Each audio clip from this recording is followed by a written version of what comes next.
Japan, a nation where the past and present intertwine seamlessly, has long captivated travelers with its rich traditions, unmatched hospitality, and breathtaking landscapes. Yet, beneath this enchanting facade lies a set of cultural norms that might surprise or confuse newcomers. Whether you're visiting, studying, or conducting business in Japan, understanding these unwritten rules is essential to navigate daily interactions and avoid unintentional faux pas.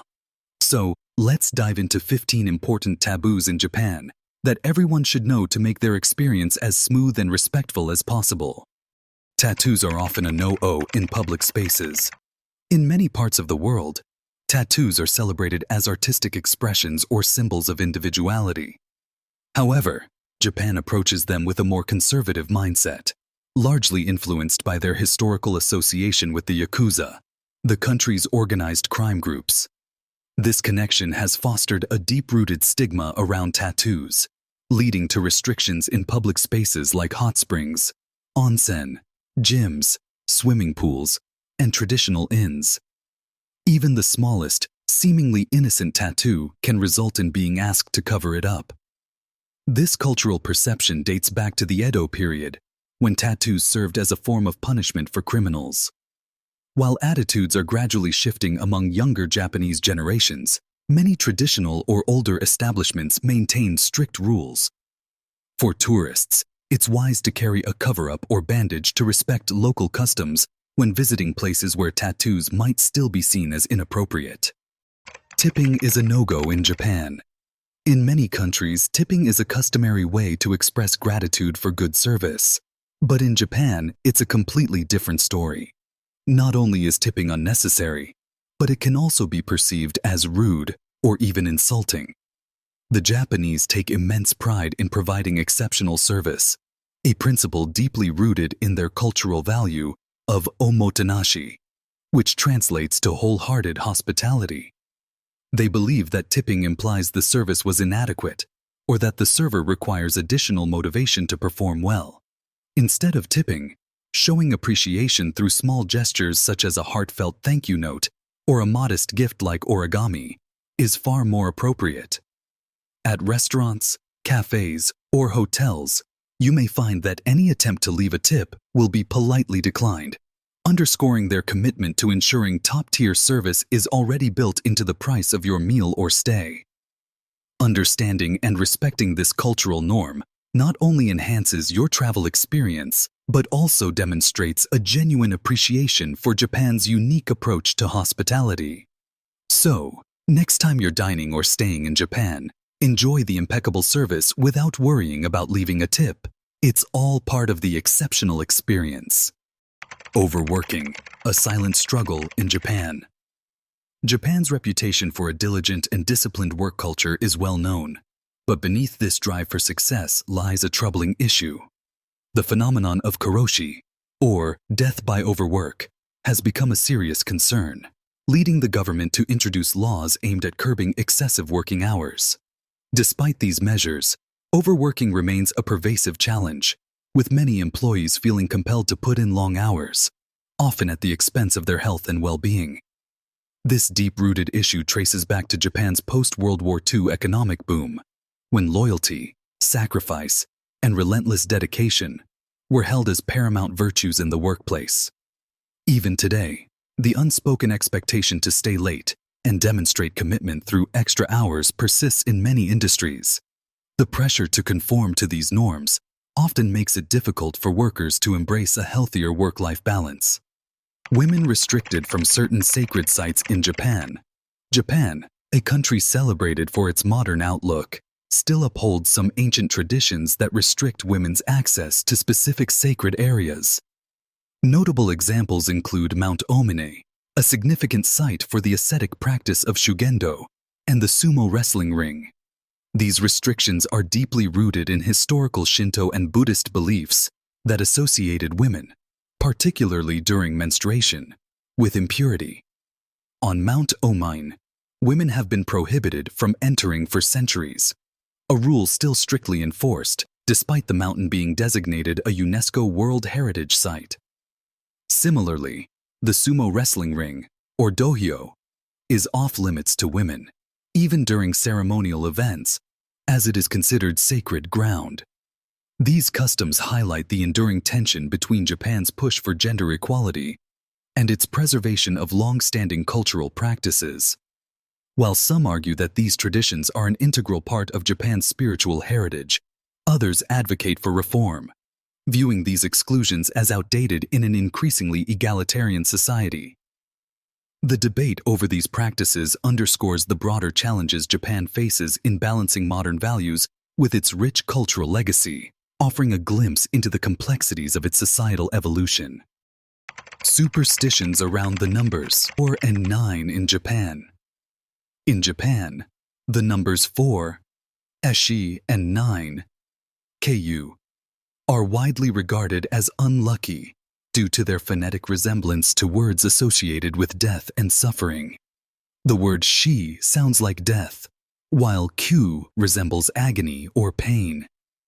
These superstitions are so deeply ingrained in Japanese culture that many buildings and elevators skip these numbers altogether, often replacing the fourth floor with 3A or other creative alternatives.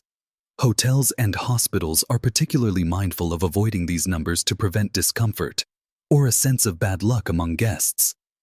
These subtle precautions reflect the cultural weight these numbers hold. Visitors may notice this cultural quirk when staying in Japan, as elevator panels, room numbers, and even parking spaces often omit these unlucky figures. While it might seem like a minor or even curious detail to outsiders, it serves as a fascinating example of how traditions and beliefs continue to influence daily life in modern Japan. Gift giving, a delicate art in Japan. In Japan, gift giving transcends being a simple exchange. It's a deeply ingrained tradition, steeped in thoughtfulness and ritual.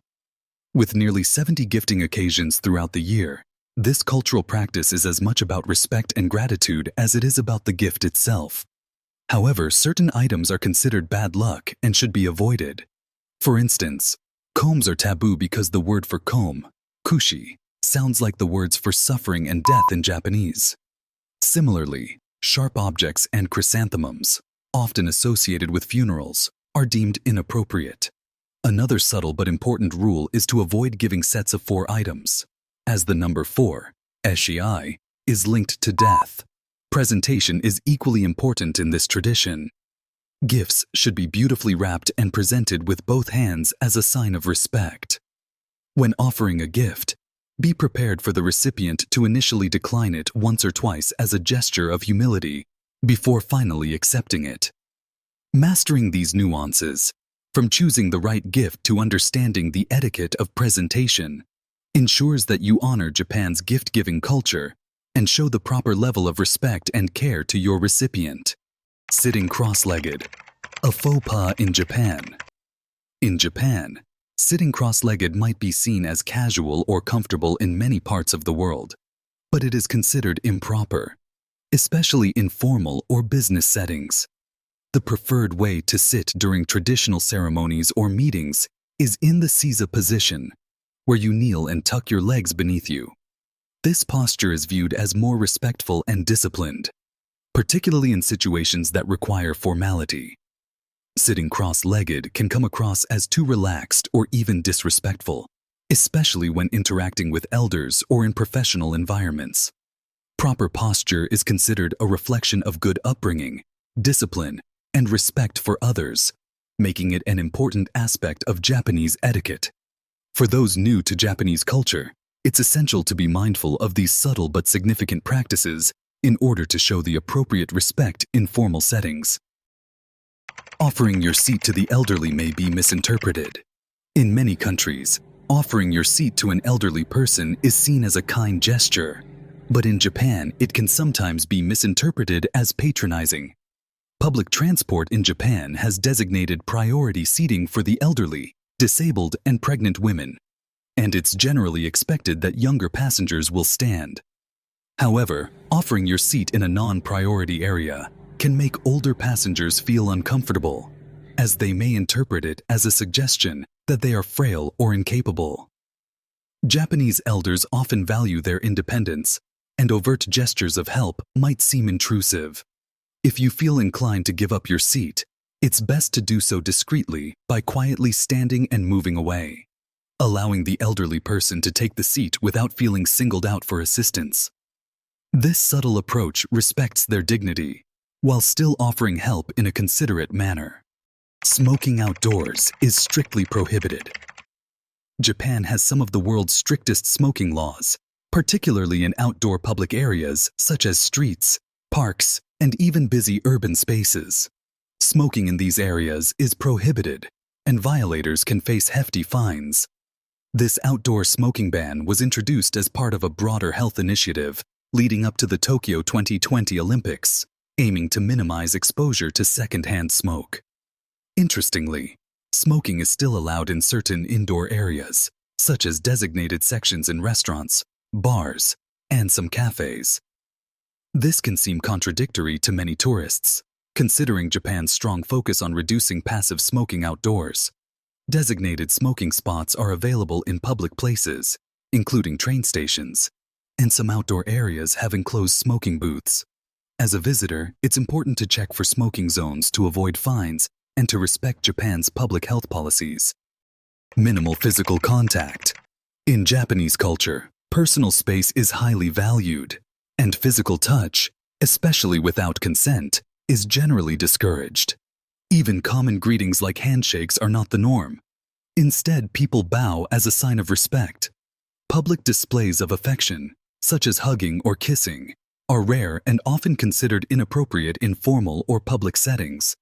This cultural practice stems from the concept of ma, which refers to maintaining a respectful distance in both physical space and social interactions. Personal space in Japan reflects mutual respect, and unnecessary contact may be viewed as impolite. If you're visiting Japan, it's important to respect these boundaries and avoid physical gestures that could make locals uncomfortable. A simple bow will go a long way in showing respect. Respect the rice. Rice is a sacred staple in Japanese meals, and there are specific customs surrounding its consumption. One of the most important rules is to never mix other foods into your rice bowl. Combining side dishes directly with rice is seen as a way to ruin the distinct flavors of both the rice and the accompanying dishes. Instead, each dish should be savored separately, which enhances the overall dining experience. This etiquette is deeply rooted in Japan's culinary respect for each ingredient and the craftsmanship behind every meal. Each dish is meticulously prepared to stand on its own, and mixing foods together is considered disrespectful to the chef's efforts.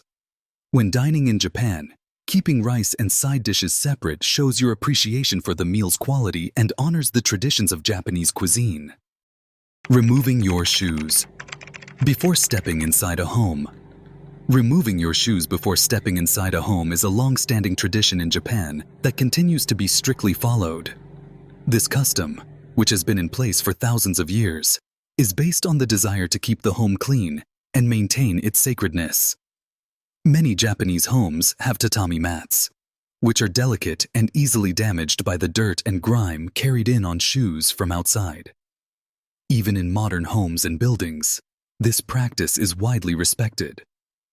Tatami mats, made from woven straw, are soft but easily scuffed or stained by footwear. In addition to homes, you'll find this custom in traditional temples and certain restaurants. Visitors should always be ready to remove their shoes when entering these places and switch to indoor slippers if provided. Following this practice not only helps maintain cleanliness, but also shows respect for the culture. Avoid eating while walking. In Japan, eating while walking or using public transportation is considered impolite. This is because it's seen as disrespectful to others, especially if the food has a strong smell or makes noise. Japanese people typically prefer to sit down and eat in one place, enjoying their meal without distractions. This cultural norm emphasizes mindfulness and respect for the shared space around them. Eating in public, especially while on the go, is believed to diminish the appreciation of food and can inconvenience others, a concept known as myowaku, meaning causing trouble or discomfort to others. As a visitor, it's a good idea to be mindful of this practice and avoid eating in transit, whether you're on a train or walking down a busy street, to show consideration for local customs. Avoid passing food with chopsticks. One of the most significant dining taboos in Japan involves passing food directly from one pair of chopsticks to another. This act is a reminder of a Buddhist funeral custom, where the bones of the deceased are passed between family members using chopsticks. Because of this association, passing food in this manner is considered extremely disrespectful at the dinner table.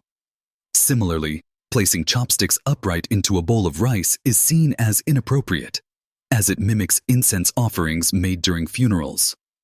The meaning behind chopstick etiquette is deeply tied to Japanese rituals surrounding death, so mishandling them can evoke uncomfortable associations with mourning. Visitors should familiarize themselves with these important customs to show respect and understanding during meals. Whistling at night, a Japanese superstition. In Japan, whistling at night is considered an omen of bad luck, with parents often cautioning their children against the habit. According to superstition, whistling after dark might attract mischievous spirits, snakes, demons, or even thieves.